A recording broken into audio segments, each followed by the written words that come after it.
Alors aujourd'hui, on s'attaque à un concept économique qui est absolument partout, mais souvent invisible, les externalités. Ce sont ces fameuses forces cachées qui ont un impact sur tout, de l'air qu'on respire jusqu'au prix de nos technologies. Pour se mettre dans le bain, partons d'une question qui a l'air toute simple. Une usine pollue, d'accord. Mais qui paye vraiment la note à la fin? Le patron de l'usine? Les clients qui achètent les produits? Ou est-ce que c'est quelqu'un d'autre qui n'avait rien demandé à personne? C'est un peu ça le mystère qu'on va essayer de percer ensemble. Pour piger ce phénomène, il faut d'abord qu'on se concentre sur cette idée un peu particulière d'un coût qui n'apparaît sur aucune étiquette. Un coût fantôme si on veut. Et voilà, on est au cœur du sujet. Imaginez, une entreprise ou même une seule personne fait quelque chose. Et cette action, eh bien, elle a des conséquences sur d'autres. Mais le point crucial, c'est qu'il n'y a pas d'argent qui bouge. En gros, quelqu'un se retrouve à payer les pots cassés ou, à l'inverse, à recevoir un cadeau tombé du ciel sans avoir jamais participé à la transaction de départ. Ok, maintenant qu'on a l'idée, il est temps de lui donner un nom. Et ce nom, c'est externalité. C'est un concept vraiment central si on veut comprendre comment fonctionne l'économie et surtout parfois pourquoi elle ne fonctionne pas comme elle le devrait. Voilà la définition un peu plus académique. Une externalité, c'est quand l'action d'un acteur économique a des conséquences sur quelqu'un d'autre, sans qu'il y ait de transaction monétaire. L'effet déborde, en quelque sorte. Ça veut dire que celui qui est à l'origine de l'action ne paye pas tous les coûts ou, inversement, ne récolte pas tous les bénéfices. Et ça crée un décalage hyper important. D'un côté, on a le coût privé, c'est ce que l'entreprise, par exemple, paye de sa poche, mais de l'autre, il y a le coût social, qui est plus large, c'est le coût privé plus ce fameux coût externe, celui qui est payé par la société. C'est justement cet écart entre les deux qui fait que le marché, laissé à lui-même, va prendre de mauvaises décisions. Mais attention, on a beaucoup parlé de coûts, mais une externalité, ce n'est pas forcément négatif. En fait, l'effet peut être aussi bénéfique, ce qui crée deux types de situations complètement différentes à gérer. Allez, commençons par le côté obscur, les externalités négatives.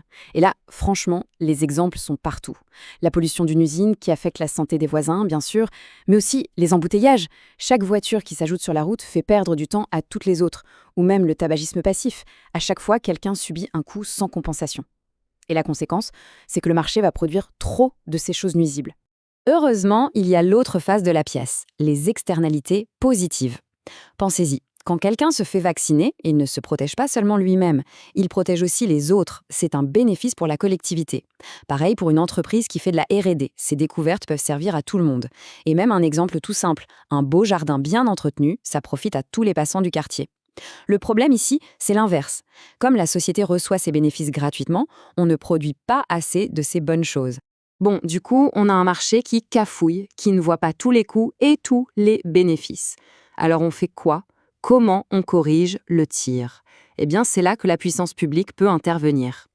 Le grand objectif, c'est d'internaliser l'externalité. C'est un mot un peu technique, mais l'idée est simple, il faut faire en sorte que celui qui crée l'effet le ressente dans son portefeuille. Et pour y arriver, les gouvernements ont en gros 3 grands outils dans leur boîte. Réglementer, taxer ou créer un marché. Le premier outil, c'est le plus direct, la réglementation. C'est l'État qui dit stop, c'est interdit, ou ok, mais il faut installer tel filtre sur votre usine. On appelle ça l'approche commande et contrôle. C'est direct, ça peut être efficace, mais c'est souvent très rigide et ça demande beaucoup de surveillance. Deuxième option, jouer sur le porte-monnaie. Pour les choses négatives, on met une taxe, la fameuse taxe pigouvienne. L'exemple que tout le monde connaît, c'est la taxe carbone. Et à l'inverse, pour encourager les bonnes actions, on donne un coup de pouce, une subvention. Par exemple, un crédit d'impôt pour les entreprises qui investissent dans la recherche. Et enfin, la troisième voie, souvent vue comme la plus maligne d'un point de vue économique, le marché des quotas. Comment ça marche? L'État fixe une limite totale de pollution à ne pas dépasser.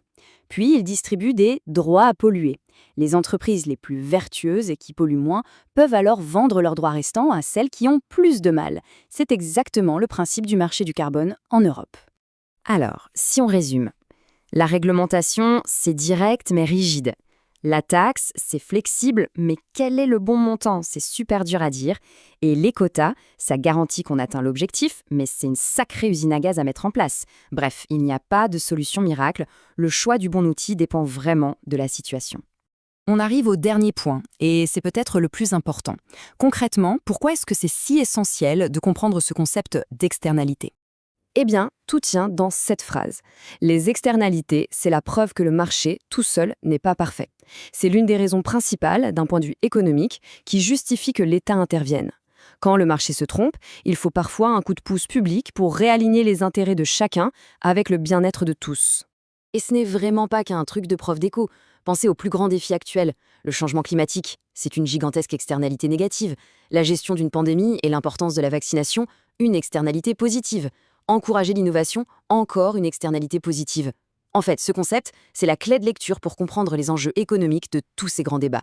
Et ça nous laisse avec une dernière question. Pour la route, on voit bien que le progrès génère quasi systématiquement des effets externes. Alors, est-ce qu'un progrès sans coût caché est seulement possible? Un progrès qui ne laisserait personne sur le carreau nulle part?